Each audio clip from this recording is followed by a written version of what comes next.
Hello, my beautiful community, my beautiful family, my beautiful human family. This is Ashton Wolf here, and today we are going to be talking about codependency and how to get out of different codependency patterns when you have already been doing deep internal work and it's not exactly translating into your physical life the way that you would like to. You can get to know me a little bit more by going to lushheartsblossoming.com. I am a certified completion process facilitator, hearts work facilitator, hypnotherapist. Let's get into it. So the first thing that I want to talk about with codependency pattern is that we need to look at the shadows and the trauma there, because there is deep trauma that is underneath codependency and all relationship patterns really. And so I really advise that if you aren't already doing deep inner work, take a look at my website and learn a little bit about it, or go to thecompletionprocess.com. There are so many different ways that you can heal codependency at the root, but these are different scenarios that I'm going to put before you where you can really just get things in check by simple understandings of what's going on in your internal world in the moment. So let's get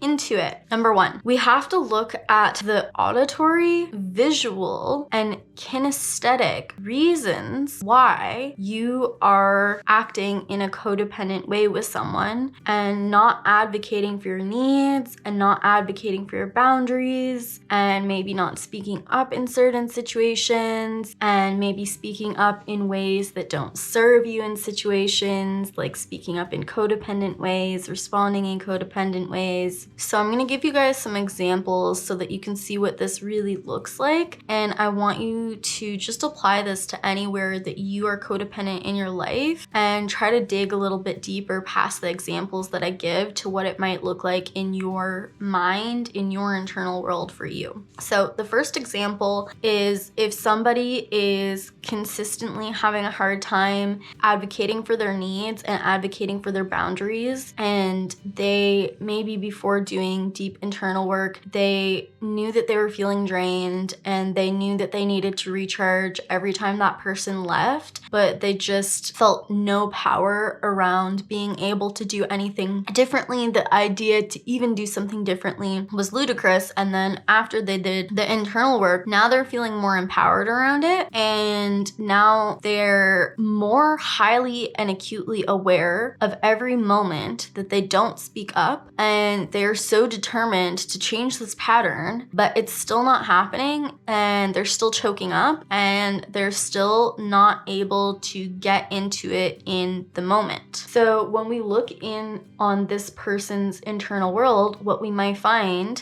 is every time there's a situation where they realize that they have a need that they need to take care of, or that they need the other person to take care of, or that they have a boundary in a certain situation, every time that comes up for them and arises for them, they are unable to translate that to the physical world, to the physical situation with the other person. And so when they look in their internal world, what they're noticing is every time they're about to speak up, it feels like they have laryngitis, and it feels like they're literally choking up on the inside, and it may feel muted, like their voice might feel like actually muted. So this tells us that the auditory component for this person, other than the general anxiety that they're feeling on the feeling level, that there is a component within this person that is feeling muted, that is feeling like they have no voice. And so they can rewire this in a really simple way. What they can do is they can methodically practice speaking their boundaries over and over again in their head. So when they're with that person, every time that need comes up or every time that boundary comes up, to speak it in their own head to themselves again and again. How would they say it to that person? Visualizing when they would say it, visualizing how they would say it, visualizing the words that they would use, to hear their voice say it in their own head again and again and again and again, and then just kind of push themselves out the door to say it out loud one time. I don't want you guys to ever get upset at yourself if there is a situation that you didn't speak up at first and it kind of goes by and then you're like, now I'm going to speak up. That's great. If you can speak up even after the fact, that is so important. important, and that is so healing for a codependent to learn that it is okay and it is healthy to speak up, and it is healthy to say, listen, I just didn't feel comfortable before to really share my truth with you, but here's my truth now that I am feeling comfortable. Another example of an auditory component that could be messing with somebody when it comes to codependency is when people ask something of them, ask them a favor, or ask them for their opinion, and it could feel like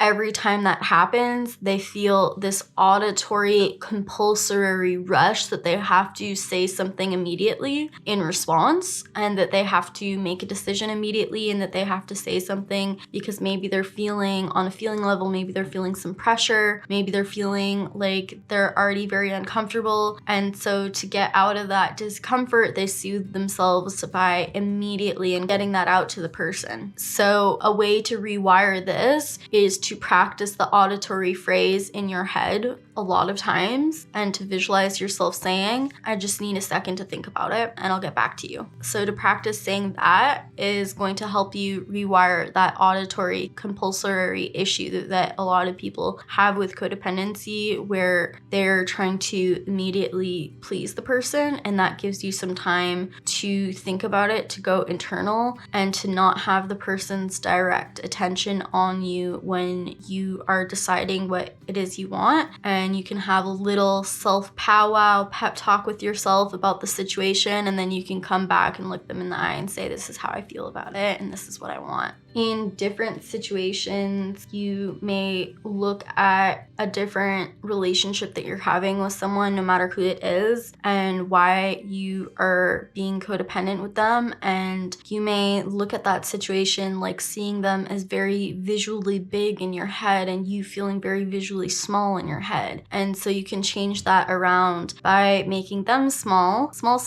like a mouse, and you big in your head to help give you more power. A way to rewire a kinesthetic response with someone would be if you have past situations of physical abuse or people yelling at you all the time, and you have like a kinesthetic nervous system response in codependency patterns where you're feeling unsafe in your body and that's why you're doing certain things, then you can rewire that by giving yourself a big mental hug or physically asking someone to hug you in the situation and physically asking them to soothe you in whatever way you would like so that you can soothe your nervous system. And if you have that auditory sensation of somebody like yelling at you, you could create an auditory soothing situation of like music or soothed tonings in your head instead, and try playing around with that. So I want you to really be on just the feeling sensation and obviously be present with that feeling sensation and speak to that feeling sensation and validate it. These are some ways that you can get a deeper insight into the different response mechanisms that are happening within your codependency with people. So another two thoughts that come up with codependence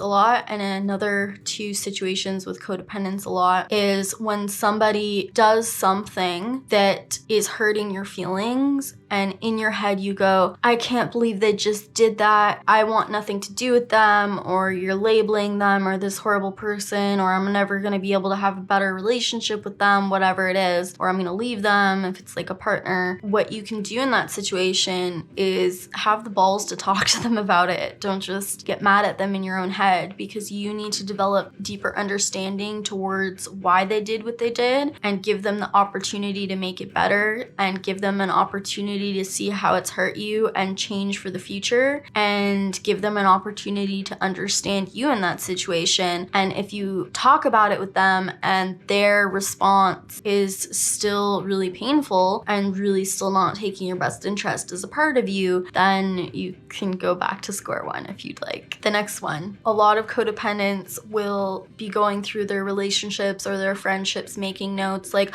oh, they didn't do this, or they did this, or they weren't weren't what I needed in this situation here. And they're making this mental note of why this person isn't a good friend or a good partner, or why they're again labeling them in the relationship, how they're going to be in the future and who they are as a person and things like this. And what you can do here to really own that pattern is to see that you need to speak up about what your needs are and what you would like them to do. So for example, if your partner or your boyfriend is not showing male containment when you talk to him about different situations, or just in different situations in your life where you're feeling fearful or unsafe and you need him to really swoop in and be the man in that situation for you and take charge and contain you, then you need to actually take the opportunity to tell him in the moment what he's not doing and what you'd like him to do instead, and see if he is willing to understand you and care enough about you to take that role in your life. Instead of deciding that he's never going to be someone to do that for you, then you have the opportunity to really face in the moment what kind of a relationship you're in. So I hope that you guys have enjoyed this video on different things in the codependency world that we can change, and that we can have a better way of changing the pattern and getting the opposite experience that we need. Because once we do the healing work, we really need to get the opposite experience in real life so that we can be a match to new higher situations and to new people. And it's like this ladder that we never stop climbing. So you do the internal work and then you start making these alterations in your life, and then you're a match to new experiences by putting that in, by you being a different person, by you asking the people in your life to be somebody else, by you stepping in and saying this is the opposite experience that I need, and you finding the people that are willing to do that for you. You need to advocate for yourself and advocate for you to get the opposite experience that was missing in your trauma and in your childhood, so that you can actually genuinely heal from these patterns on a deeper level. And I hope that this has helped you to do this a little bit and take a look at some patterns you may be experiencing. Until next time. With desire as he runs the race, half light, the moon is always knowing.